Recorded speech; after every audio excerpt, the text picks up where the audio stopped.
자, 하나님의 말씀은 에베소서 5장 21절에서부터입니다. 그리스도를 경외함으로 피차 복종하라. 아내들이여 자기 남편에게 복종하기를 주께 하듯 하라. 이는 남편이 아내의 머리됨이 그리스도께서 교회의 머리됨과 같음이니 그가 바로 몸의 구주시니라.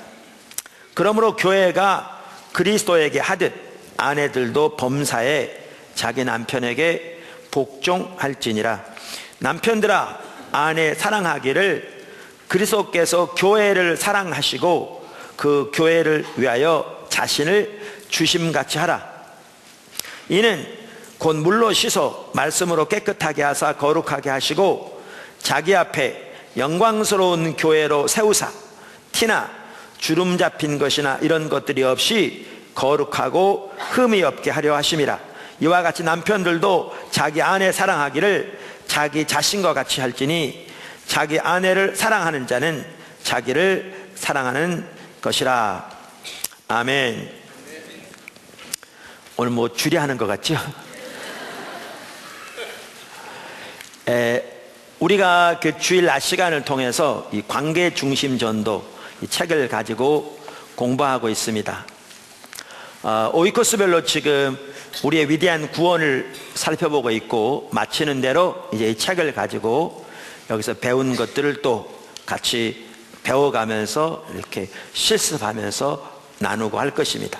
이미 많은 분들이 그렇게 삶에서 적용하면서 하나님 따라가고 있고요. 하나님께서 귀한 은혜들을 붓고 계신 줄로 압니다.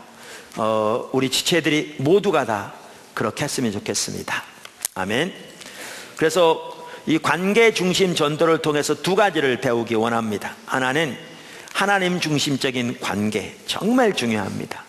그리고 우리나라 같은 경우에는 예수 믿는 사람 예외 없이 정말 이 부분이 무너져 있습니다. 그러니까 교회만 하더라도 관계가 무너져 있지 않은 교회가 우리나라 5만 개, 7만 개 교회 중에 많지 않을 만큼 심각하게 무너져 있습니다.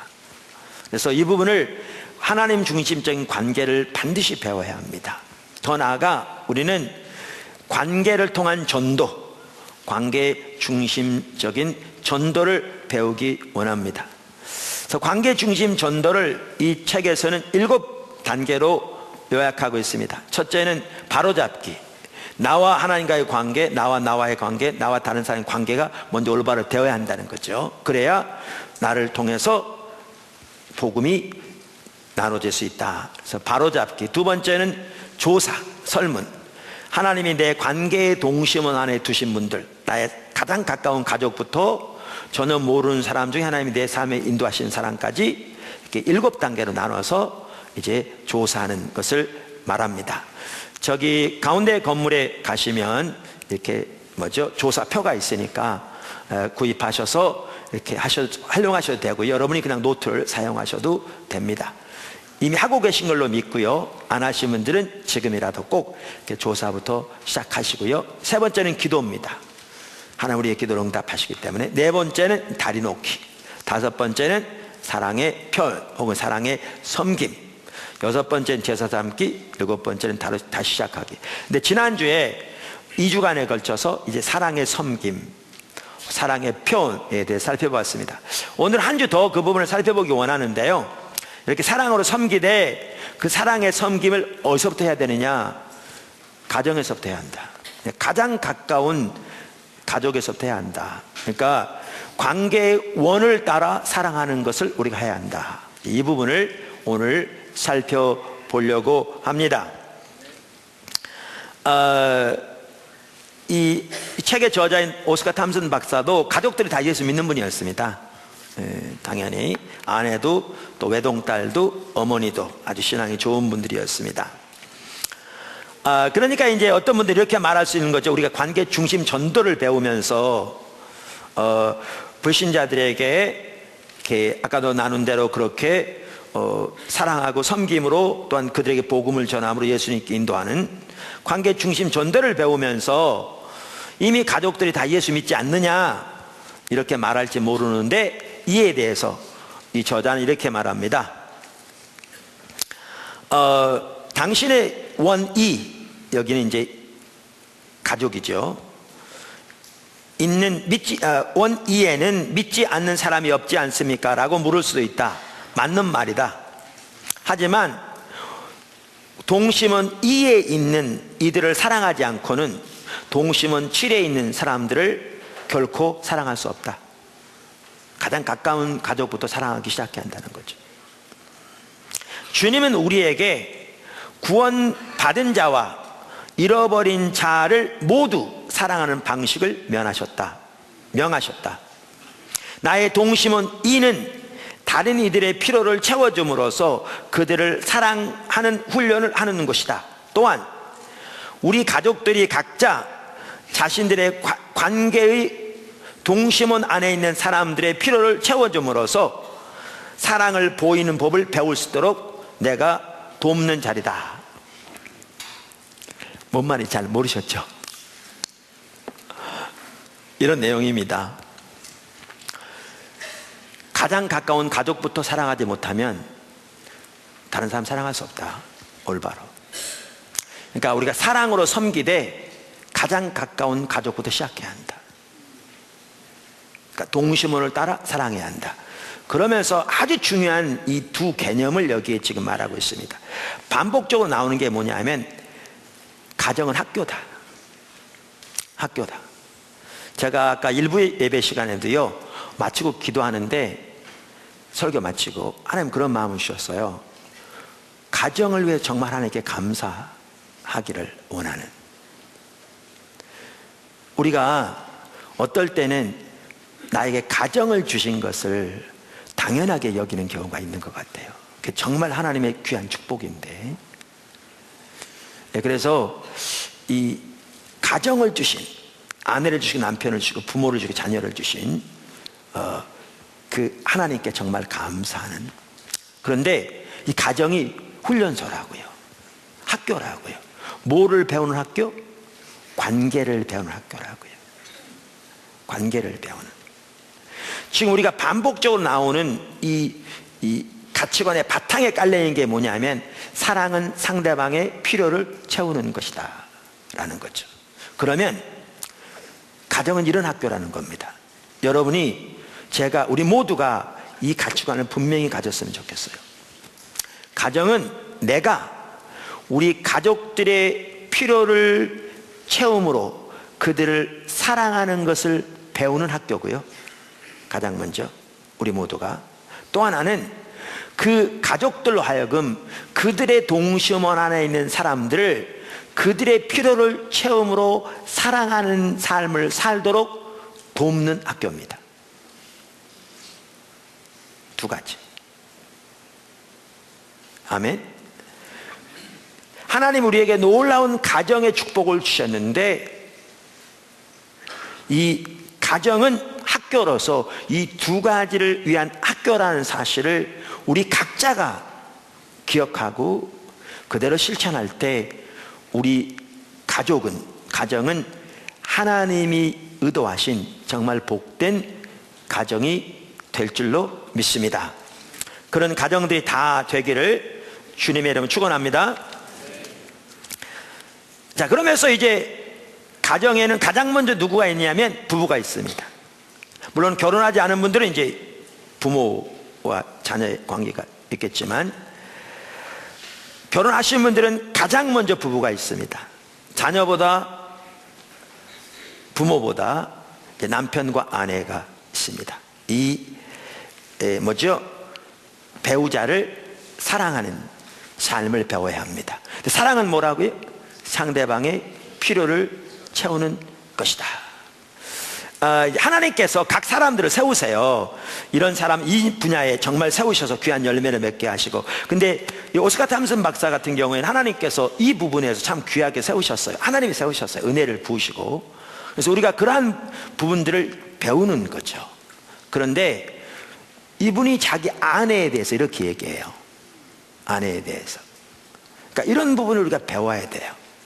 청년들이요, 지금부터 배우고 결혼하셔야 돼요. 네, 배우고 결혼하셔야 돼요.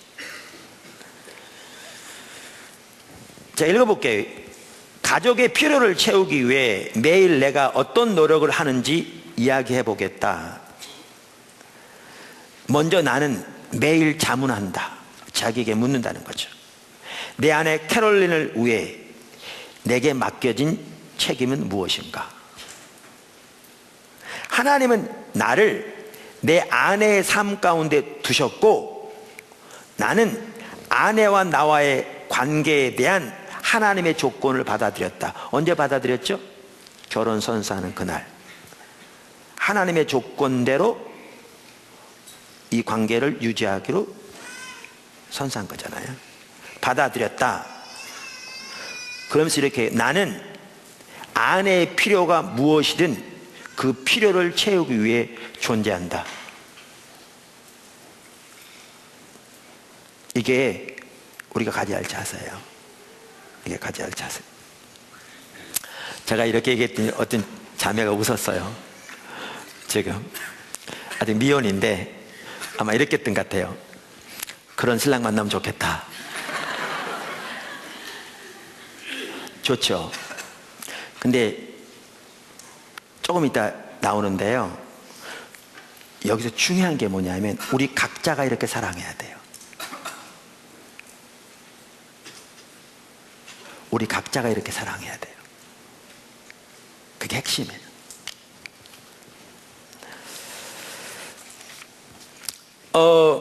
이어서 계속 이렇게 얘기합니다.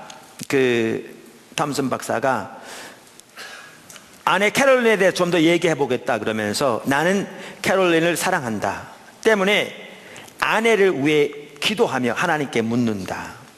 아버지, 제 아내의 필요가 무엇입니까? 사랑은 필요를 채워주는 것이기 때문에 여기서 우리가 간과하기 쉬운 아주 중요한 한 가지가 나옵니다. 그러니까 사랑은 상대방의 필요를 채우는 것이라고 우리가 계속 배우고 있는데, 중요한 한 가지가 뭐냐 하면 상대방의 필요를 알기 위해 하나님께 묻는 거죠. 상대방의 필요를 알기 위해 하나님께 묻는 것. 왜? 하나님만이 우리의 모든 상태를 가장 잘 아시기 때문에요. 할렐루야.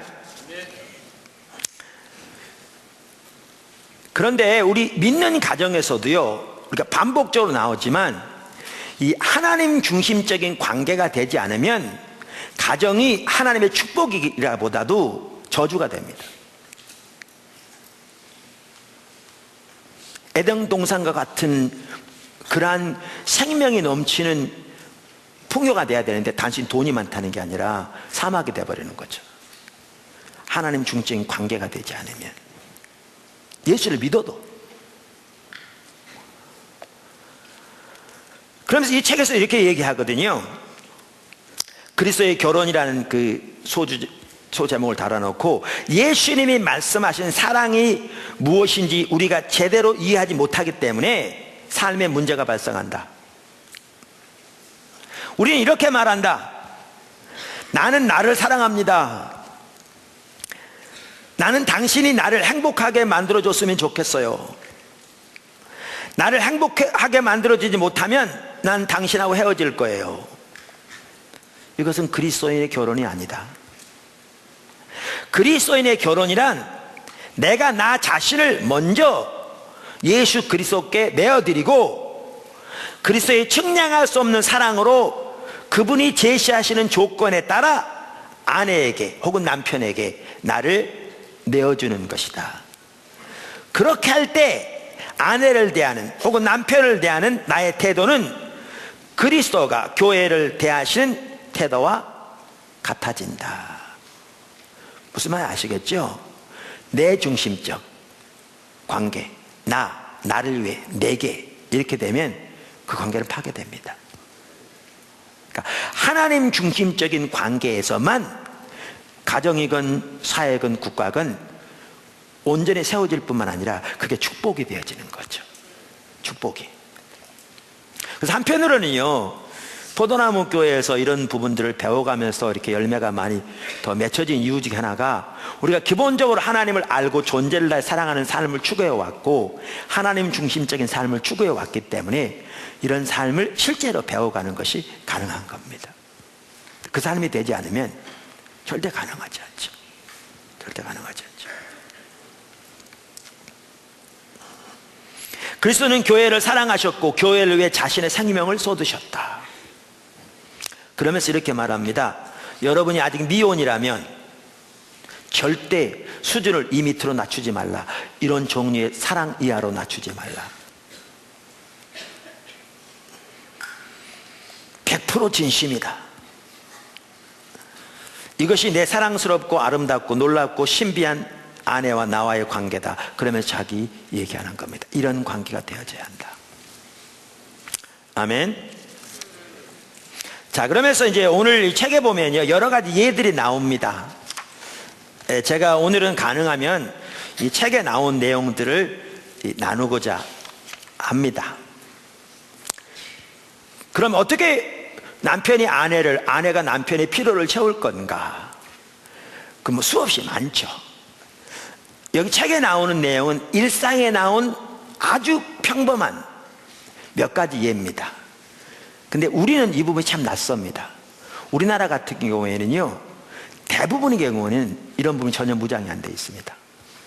예수를 믿은 지 30년 되었어도 40년 되었어도 새벽 기도는 빠지지 않아도 교회에서는 집사님, 권사님, 장로님이어도 이런 부분이 낯섭니다. 그러니까 지난번에 살펴본 것처럼 우리가 관계 중심 전도를 배우다 보면 겸손해지잖아요. 그런데 실망하고 낙심할 것이 아니라 우리의 현실을 올바로 인식하고 하나님께 통하는 마음으로 주님의 은혜를 구할 때 주님께서 은혜를 부어주실 줄을 믿습니다. 아멘. 우리가 반드시 배워가기 원합니다. 재미있는 얘기, 이건 남편들에게는 금방, 저도 남자라 이렇게 금방 와닿던데, 한번 오스카 탐슨 박사 친구가 그러더랍니다. 자기가 아내에게 물어보기 전까지는 아내의 필요를 몰랐대요.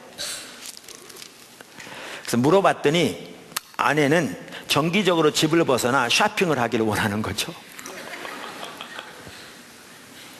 근데 그 친구는 자기는 정말 따라가기 싫었지만 그것이 아내의 필요였기 때문에 따라가곤 했답니다. 그러면서 탐슨 박사도 이런 얘기를 해요. 어려서 어머니하고 두 누님 밑에서 이렇게 손님은 그분들이 데리고 다니면서 자라났는데 세 분 다 쇼핑을 좋아한 거죠. 그러면 쇼핑 가면 얌전히 행동하고 가만히 있어. 금방 끝나. 근데 그게 금방이 짧으면 5분이고요. 길면 6시간이었대요. 근데 긴 쪽이 더 많았대요. 그분 표현이 재미있어. 그 쇼핑몰에 가면 세 분은 이쪽 가게에서부터 이쪽 가게까지 6번을 왔다 갔다 한대요. 모든 가게마다 들어가서 모든 물건을 다 만져본대요. 그리고 많은 경우에는 제일 첫 번째 집에 산대요.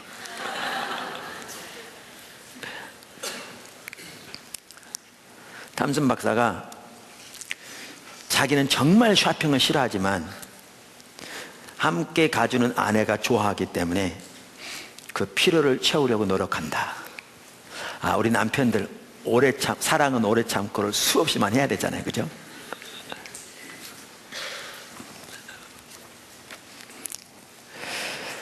한 가지 예를 또 들겠습니다. 거기에 다른 배울 점이 있어서 제가 드는 거예요. 이제 이번 신학대학원 교수였으니까 사우스웨스턴에 이제 학생들이 이제 소명을 받아서 이제 신학을 배우러 오면 많은 사람들이 젊은 사람도 오지만 이렇게 나이 들어서 결혼한 다음에 직장 다니다도 오거든요. 그러면 이제 생활 환경이 바뀌잖아요. 나름대로 더 잘 살다가 좁은 집으로 와야 되고 가족들 떠나와야 되고, 그러니까 때로는 아내들이 쉽지 않습니다. 아내들이 한 번은 탐슨 교수님이 이렇게 강의하고 났더니 한 학생이 와서 그러더래요. 탐슨 교수님, 저는 다 망쳐버렸습니다. 그게 무슨 얘기세요? 그랬더니 이제 신학대학원 학기가 시작된 지 얼마 되지도 않았는데 아내가 벌써 향수병이 걸린 거죠. 아내는 한 번도 가족들을 떠난 적이 없는데, 그리고 이제 가족들 떠나 여기 왔을 뿐만 아니라 환경이 예전보다 훨씬 못한 거죠. 집도 훨씬 작은 데다 좁은 데다가. 그래서 힘들어하니까 남편이 아내에게 설교를 했다는 거죠. 아니 당신도 알지 않냐, 우리가 하나님의 부름을 받아 여기 온 거고 우리가 여기 오는 것이 하나님 뜻인 것을 분명히 분별했지 않냐. 자기 설교가 은혜스러웠던지 아내가 잠잠하더랍니다. 그래서 자신의 경건함에 감탄해서 헬라어 책을 가지고 서재에 들어갔답니다. 그리고 그 얘기를 지금 나눈 거죠. 그랬더니 탐슨 박사가 얘기한 거예요. 설교는 회종들에게 하는 겁니다. 아내에게 하는 게 아닙니다. 그 다음번에 수업 듣는데 하나님이 그분을 만드신 거예요. 깨닫게 하신 거예요. 자기가 아내의 필요를 채우지 않는 것을 보이신 거예요.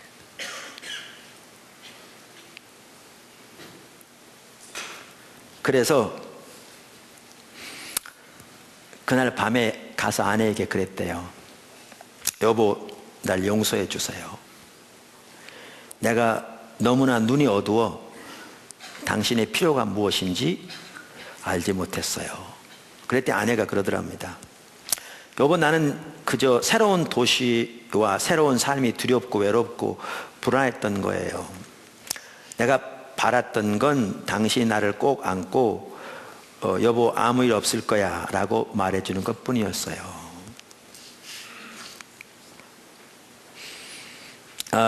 이 저자가 이렇게 얘기해요. 무슨 얘기를 하고 있는지 이해가 되는가? 혹시 당신도 비슷한 경험을 한 적이 있는가? 자녀를 품에 안고 그저 아이의 말을 들어줘야 하던 때가 없었는가? 가면을 벗고 그저 가족들의 이야기에 귀를 기울여 하는 때는 없었는가? 그들의 필요를 알아내라. 그리고 그 필요를 채워주라. 제가 이 예를 든 이유가 뭐냐 하면요, 우리가 잘못한 게 생각났을 때 상대방의 용서를 구하고 용서를 선포하는 게 너무너무 중요하다고 말씀드렸죠. 이걸 다시 강조하기 위한 겁니다. 내가 잘못한 게 보이면 지금처럼 상대방의 용서를 구해야 합니다. 그러면 용서를 이렇게 상대방이 구해올 때 우리는 세 가지를 반드시 한다고 그랬어요. 이게 아주 중요하다고 그랬죠. 그게 뭐죠? 첫째는 예수님의 이름으로 용서합니다. 두 번째는 예수님의 이름으로 축복합니다. 세 번째는 사랑합니다. 이걸 반드시 한다. 그리고 이제 자기도 거기에 해당하는 게 있으면 상대방 용서를 구하고. 그 세 가지가 뭐라고요? 예수님의 이름으로 용서합니다. 용서를 선포하는 거죠. 그 다음 뭐요? 예수님의 이름으로 축복합니다. 그 다음 뭐요? 사랑합니다. 여러분 이게 아무것도 아닌 것 같죠? 강력한 역사가 있습니다. 부부 사이에 어떤 이렇게 뭐 다툴 수도 있고 아까 말한 대로 잘못된 이렇게 행동을 때로 할 수 있어요. 말과 행동으로. 우리가 생각하고 뭐 다 그럴 수 있는 거지. 살아가다 보면 부부 사이는 원래 칼로 물베기 아니야. 그 잘못하고 나도 알고 상대방도 알지. 다 그렇게 말할 수 있어요. 근데 이렇게 하지 않으면요 앙금이 가라앉습니다. 두꺼운 앙금이 아니에요. 얇은 앙금이에요. 근데 문제는 그게 쌓이면 벽이 생깁니다. 부부 사이 벽이 생깁니다. 여러분 지금 여러분의 아내를 생각할 때 애틋하고 기대하고 이렇게 이런 마음이 지금 없습니까? 아이고 결혼생활 30년 한 사람한테 뭔 얘기야. 여러분 문제 있는 겁니다. 그게 없다 문제 있는 겁니다. 이런 일이 쌓이면 관계에 문제 생깁니다. 이건 부부 사이만이 아니고요, 부모와 자식 사이도 마찬가지고요, 이웃 사이도 마찬가지고, 형제 사이도 마찬가지고요, 교회 내에서도 마찬가지입니다. 그래서 이렇게 용서를 구하고 용서를 선포하고 축복하고 사랑함으로써 예수님을 사랑하는, 그렇게 됨으로써 이 회복됩니다. 회복됩니다. 세 가지가 뭐라고요? 용서를 이제 구하면 예수 이름으로 용서합니다. 그 다음에 예수 이름으로 축복합니다. 그 다음에 예수님의 이름으로 사랑합니다. 뭐 아내한테는 예수님의 이름 할 필요 없죠. 그냥 사랑합니다 하면 되는데, 성도에게 사랑합니다 그럼 좀 그러니까 예수님의 이름으로 사랑합니다 이렇게 하면 되죠. 아멘. 남편의 필요 어떻게 채울 건가? 한 예가 나옵니다. 역시 학생의 예인데요. 이제 이 얘기를 들으면 또 여자분들은 이제 공감대가 금방 갈 것 같아요. 그러니까 신학대학원 내에는 그 아내들을 위한 클래스들도 있거든요. 대개 남편들이 공부하다 보니까 아내들이 남편을 돕기 위해 낮에 일합니다. 밖에 나가서. 그래서 생활비를 이렇게 조달해 쓰기도 하고요. 그리고 이제 밤에 아내들을 위한 클래스들이 있으면 자기가 원하는 과목이 있으면 듣습니다. 지금 이 오스카 탄슨 박사가 저녁에 바로 신학생 아내들을 위한 관계 중심주들을 가르칠 때 일입니다.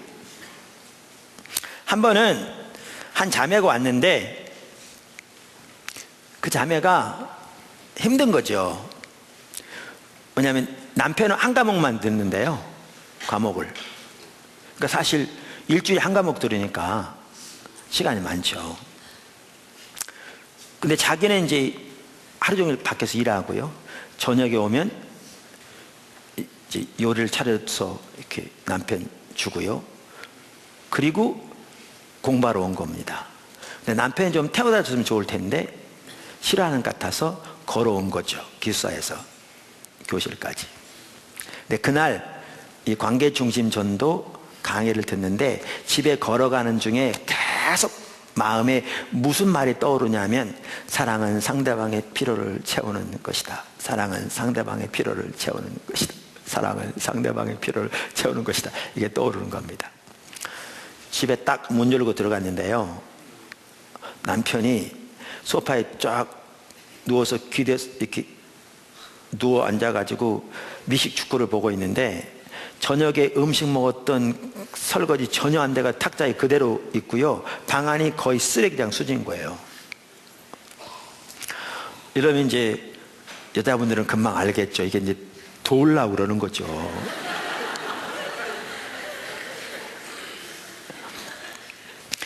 그래서 이제 자매가 한숨을 크게 들이쉬었대요. 사랑하고 싶은 마음이 전혀 없었지만 주님이 자기를 통해 주님의 사랑을 흘러보내실 것을 하나님께 신뢰했죠. 사랑은 결심이라고 말씀드렸잖아요. 결단. 그러면서 이렇게 생각했답니다. 남편의 필요가 무엇일까? 생각해 보니까 아무 말 안 하는 것들이에요. 그래서 다른 때 같으면 여보 애들 좀 시키고 좀 재우지 그래 이럴 텐데 아무 말 안 하고 들어가서 이렇게 얘기했답니다.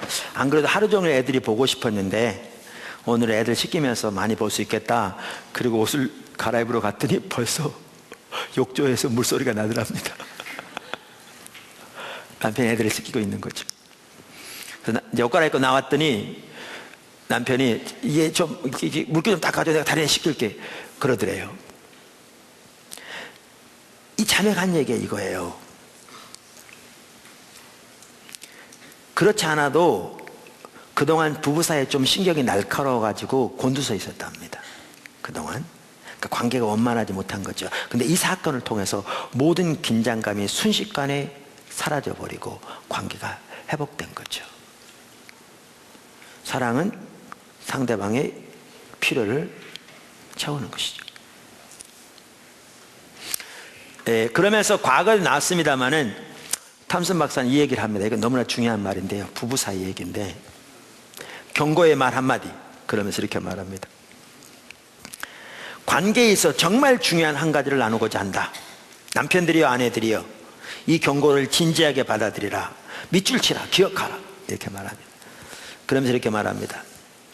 결혼에 대한 예수 그리스도의 조건을 받아들였다면, 여러분 예수를 믿고 예수님 안에서 결혼해서 하셨다면, 결혼에 대한 예수 그리스도의 조건을 받아들였다면 그것은 곧 당신의 배우자보다 당신과 더 가까운 사람이 절대 없어야 한다는 것이다.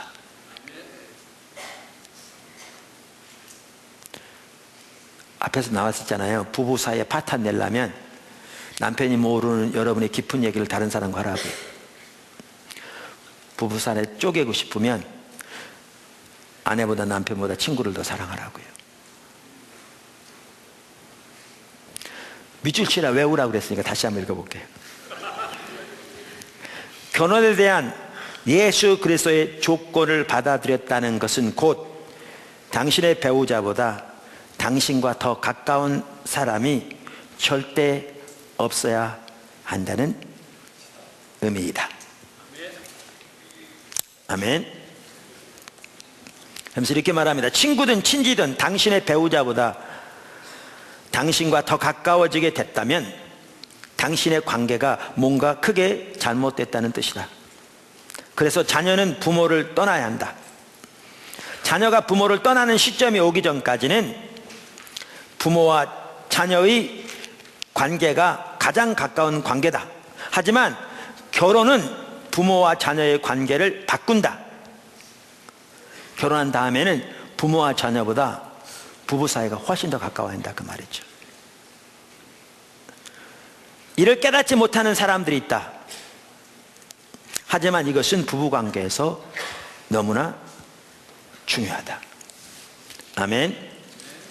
자, 이렇게 남편과 아내의 필요를 채우는 것으로부터 시작하라, 그 말입니다.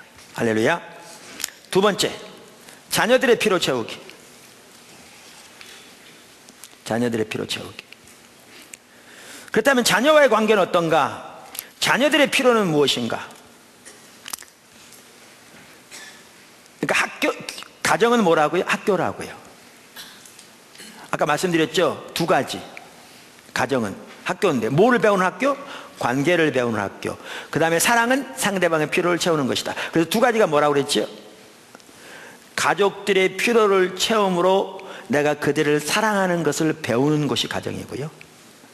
두 번째는 뭐라고요? 그 가족들로 하여금 그들의 동심 원하는 사람들의 필요를 채움으로 그들을 사랑하는 삶을 살도록 돕기 위한 학교라고요. 아멘. 그러므로 자녀들에게 또 딱 두 가지죠. 그럼 뭐예요? 저들의 필요를 채움으로 저들을 사랑하는 삶을 부모가 살아야 할 뿐만 아니라 그들로 하여금 그들의 동심 원하는 사람들의 필요를 채움으로 그들을 사랑하는 삶을 살도록 도와야 되는 것이 부모의 책임입니다. 이게 가정이 존재하는 이유이기도 합니다. 우리가 가지고 있는 이해가 너무 다르죠? 1등 해야 되는데, 서울대 가야 되는데.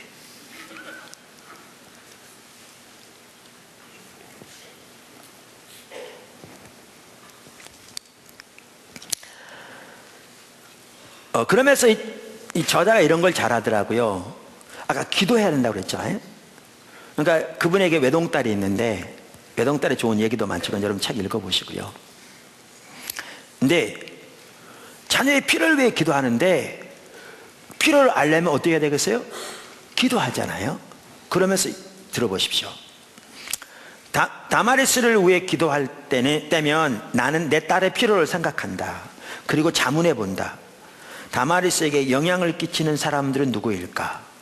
다마리스는 분명 선생님들의 영향을 받는다. 그러면 그 선생님들의 이름을 다마리스의 설문 양식에 모두 적고 그들을 위해 기도한다.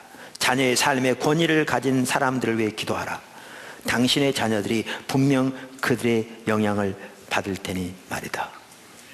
그러니까 깊이 생각하는 거죠. 아멘? 깊이 생각하는 거예요. 할렐루야. 그러면 특별히 자녀들에 대해서 귀를 기울이라고 권면합니다. 부모들이여 귀를 기울이라. 우리는 자녀들에게 귀를 기울여야 한다. 우리는 10대가 된 자녀들의 이야기에 귀를 기울이고 그들의 필요가 무엇인지 들어야 한다. 때로는 자녀들의 필요가 우리의 생각과는 전혀 다른 경우도 있다. 그들에게 귀를 기울이라. 청소년들은 사랑을 간구한다. 그들은 부모가 자신들이 어떤 과정을 통과하고 있는지 알고 자신들의 진정한 필요가 무엇인지 알기를 갈구하고 있다. 귀를 기울이라. 제가 처음 교회 개척할 때 주보를 서울의 을지로에서 가서 했거든요. 가까운 데가 없어서. 그때 오금동에서 할 때. 그러니까 지하철 2호선을 타고 가야 되고요. 또 지하철 2호선까지 버스를 타고 가야 했어요. 근데 우리 세 아들들을 한 주씩 번갈아 데리고 다녔습니다. 같이 안 데려가고요.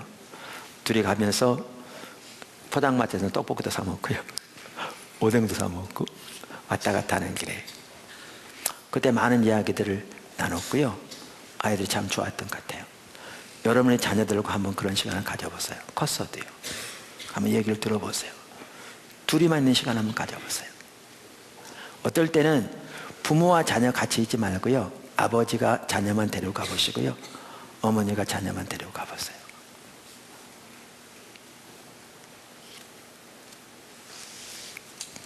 여기 한 좋은 예가 있어요. 한 번은 오스커 탐슨 박사 클래스에 한 신학생이 자기 13살 난 자신의 아들을 위해 기도해달라고 기도 요청을 하더랍니다. 이제 티네이저가 되는데 반항하는 거죠. 아직 예수님도 안 믿고. 그래서 기도하기 시작했어요. 근데 여기 아주 참 이게 지혜로워요. 이게 우리의 자세가 중요해요. 기도했는데 두 가지를 기도했어요. 두 가지를. 하나는 당연히 뭐겠어요? 그 아이를 위해 기도했죠. 그 신학생의 지금 거역하는 아들을 위해 기도했죠. 또 뭘 위해 기도했겠어요? 이게 아주 중요해요. 지금쯤 여러분도 아실 것 같은데 두 번째 기도는 뭐냐면 아버지로 하여금 아들에게 필요한 아버지가 되게 해달라고 기도한 거죠. 우리는 이 부분을 간과해요. 그리고 자녀만 위해 기도해요. 자녀를 위해 기도할 뿐만 아니라 아버지로 하여금 아들의 필요를 채움으로 그 아들을 사랑하는 아버지가 되게 해달라고 기도한 거예요. 네. 3개월이 지났는데요.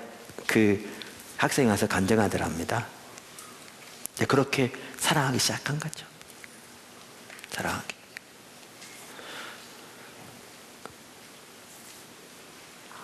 간증하는데 그 수업 있는 전날 밤, 어제 전날 밤에 아이가 아빠 방으로 뛰어들어왔대요. 그래서 울면서 그러더래요. 아빠, 전 길을 잃었어요. 그러니까 우리말에 그렇게 번역되는데 I am lost 그랬겠죠. 나는 잃은 사람이에요. 이런 영어로 그런 뜻이겠죠. 그러니까 무슨 소리야? 아빠도 있고 엄마도 있고 너 지금 집안에 있지 않니? 그랬더니 아니요 아빠, 전 길을 잃었어요. 하나님께 가는 길을 잃어버렸어요. 주님에게서 잃어버린 자가 되었어요. 그래서 그날 밤에 아빠가 그에게 복음을 전했고요. 아들은 예수님을 영접했어요. 아버지의 설득이 아닌 성령께서 깨닫게 하셔서 주님을 영접한 거죠. 이게 기도의 힘이기도 하고요. 동시에 사랑으로 섬기는 통로를 통해 주님이 일하신 거예요.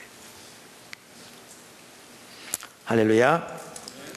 세 번째, 매우 중요한 부분이기도 합니다. 우리 모두가 사랑해야 한다. 우리 모두가 사랑해야 합니다. 아까 제가 잠깐 나눴는데 우리가 이렇게 관계 중심 전도처럼 또 사랑은 상대방의 필요를 채우는 것이다. 이런 부분을 나누다 보면 어떤 사람들은 일부 극히 작은 수지만 그걸 잘못 이해해서 왜 나를 사랑해 주지 않는 거야? 이렇게 생각하는 사람도 있습니다. 아니, 사랑은 상대방의 필요를 채우는 거라며. 내가 이런 필요가 있는데 왜 나를 모른 채 하는 거야? 이렇게 말하는 사람들이 있어요. 매우 잘못된 거예요. 기억하실 것은요, 우리 모두가 사랑해야 합니다.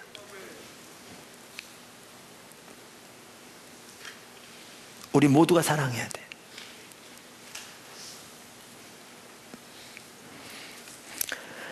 아주 좋은 예가 있어요.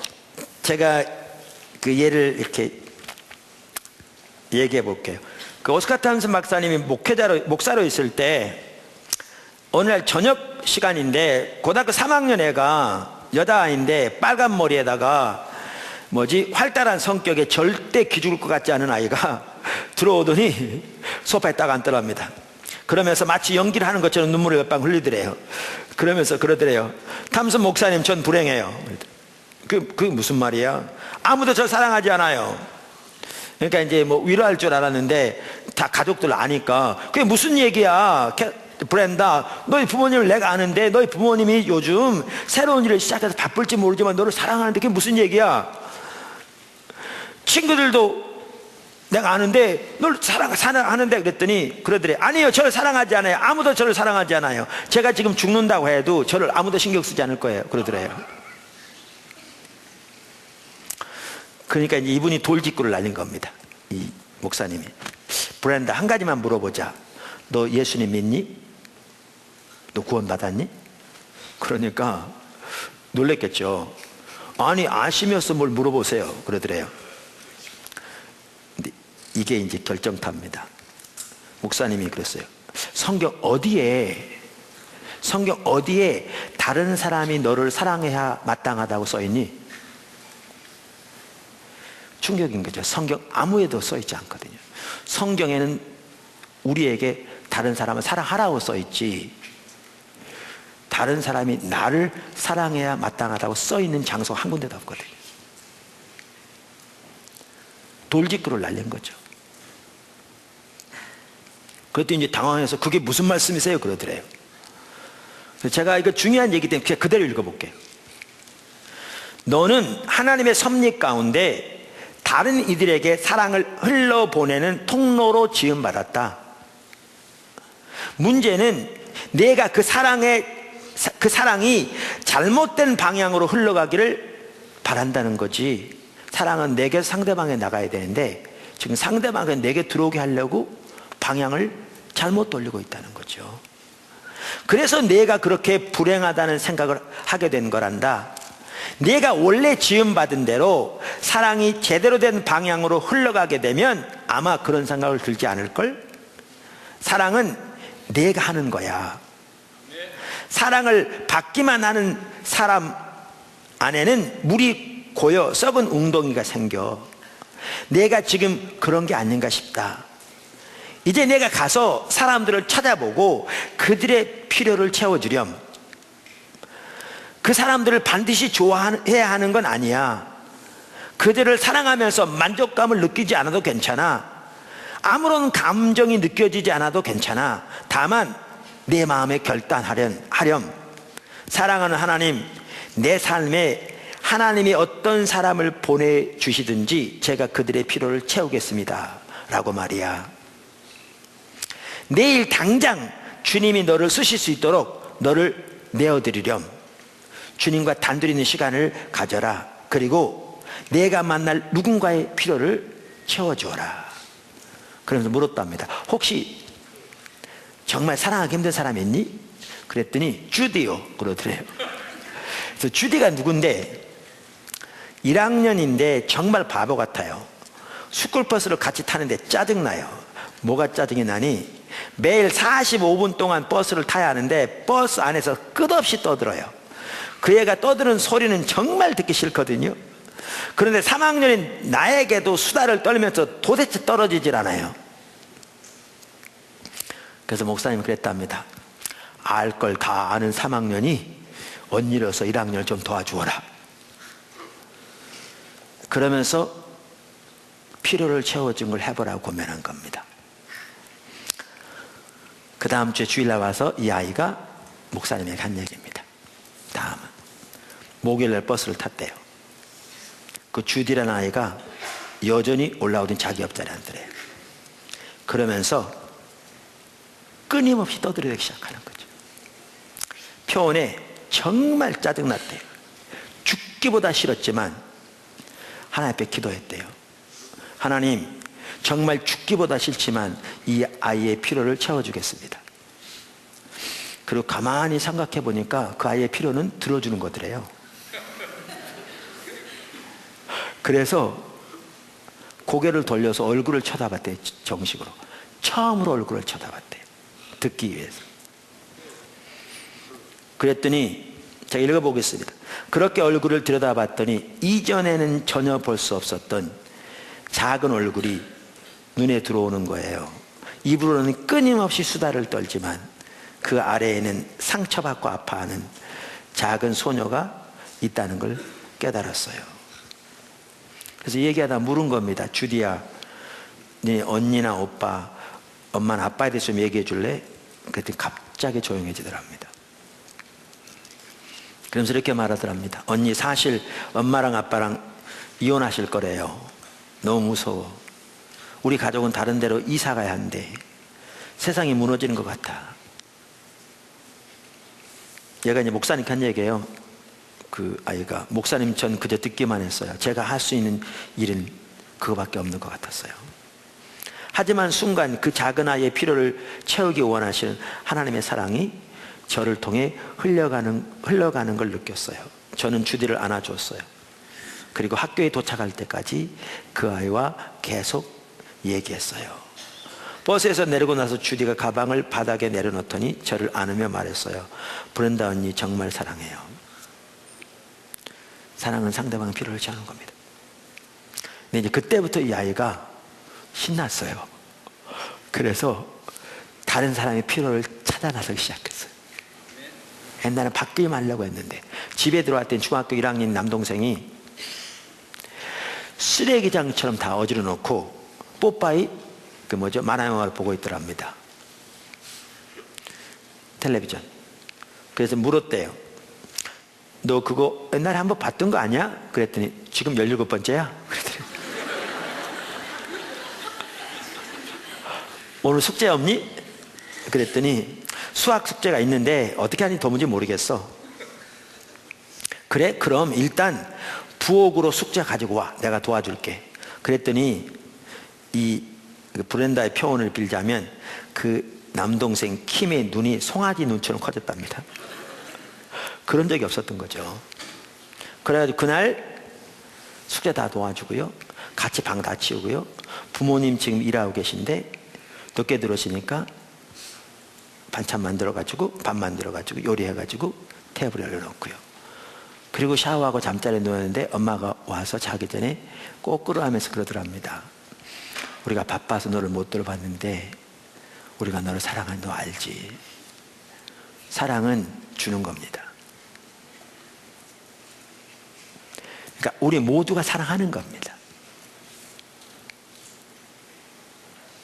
그러니까 우리가 지금 나누는 얘기는 우리 각자가 사랑하자고 나누는 거지, 반대로 당신 사랑해야 되는데 왜 나를 사랑 안 해? 라고 말하는 거는 정말 잘못된 겁니다. 그렇게 되면 불행하죠. 그리고 우리가 상대방을 사랑할 때 하나님 보너스를 주십니다. 하나님이 주시죠. 그것은 하나님이 우리를 사랑하시고요, 또 때로는 많은 사람들의 관계의 축복이 우리에게 주어집니다. 이렇게 가정이 그렇게 참 중요한 걸 이렇게 보겠더라고요. 오스카 턴슨 박사만 하더라도 그 어머님 얘기가 여기 나오는데, 어머님은 그분 표현에 의하면 뭐든지 보면 사랑하지 못하면 못 베기는 분이라고. 그래서 한 달에 한 100통의 편지를 쓴대요. 그냥 농담이 아니라 상대방을 정말 이렇게 보살피고 돌보는 100통의 편지를 한 달에. 그럼 하루에 3통씩 써야 한다는 얘기인데 절대 쉽지 않죠. 여러분 해보세요. 하루에 한 통씩도 쉽지 않은데. 그래서 한번 물었대요. 그 탐슨 박사가 어머니한테 어떻게 그렇게 편지를 쓸 수 있으세요? 그랬더니 어머니가 이러더랍니다. 제가 있는 내용 그대로 읽어볼게요. 글쎄다, 내 아버지가 보고 싶고, 아버지 소천하시잖아요. 문득 외로워지고 두려움이 몰려오고 내 아버지의 손길이 그립고 목소리가 사무치게 생각나면 도움이 필요한 사람을 찾는단다. 그리고는 주님이 나를 통해 그들에게 다가가시도록 하는 거지. 내가 그들을 위로하면 하나님이 나를 위로해 주시더구나. 사랑은 하는 겁니다. 그러면 우리의 필요는 하나님이 채우시죠. 우리가 이렇게 더 사랑하기를 배웠으면 좋겠습니다. 아멘. 그러면서 이렇게